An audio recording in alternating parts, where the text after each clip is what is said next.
എനിക്ക് ഇത്രയല്ലേ കിട്ടിയുള്ളൂ, എനിക്കത് കിട്ടിയില്ലല്ലോ, നിനക്കതാണ് ഖൈർ, അതുകൊണ്ട് അള്ളാഹു നിനക്ക് തന്നു.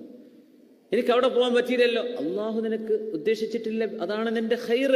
നിന്റെ ഈമാനും നിന്റെ അമല് സ്വാലിഹാത്തും നഷ്ടപ്പെടാതിരിക്കാനായിരിക്കും അള്ളാഹു അവൻ ഉദ്ദേശിച്ചിട്ടുണ്ടാവുക.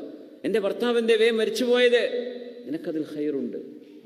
എന്റെ ഭാര്യ പെട്ടെന്ന് മരണപ്പെട്ടത്, നിനക്കതിൽ ഖൈറുണ്ട്. എന്റെ മോൻ അള്ളാഹു വേഗം കൊണ്ടുപോയത്, അള്ളാഹു നിനക്കതിൽ ഖൈർ. എൻ്റെ ഉപ്പൻ്റെ നേരത്തെ മരിച്ചുപോയത്, അള്ളാഹു നിനക്കതിൽ ഖൈർ വെച്ചിട്ടുണ്ട്.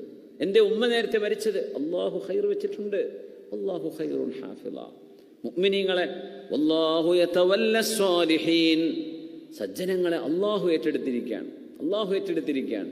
അതുകൊണ്ട് നമുക്ക് സംഭവിച്ചുകൊണ്ടിരിക്കുന്നത് അള്ളാഹു നമുക്ക് ഖൈറാണെന്ന് കരുതിയത് കൊണ്ടാണ്. അതാണ് അള്ളാഹു നിലനിർത്തി തരുന്നത്.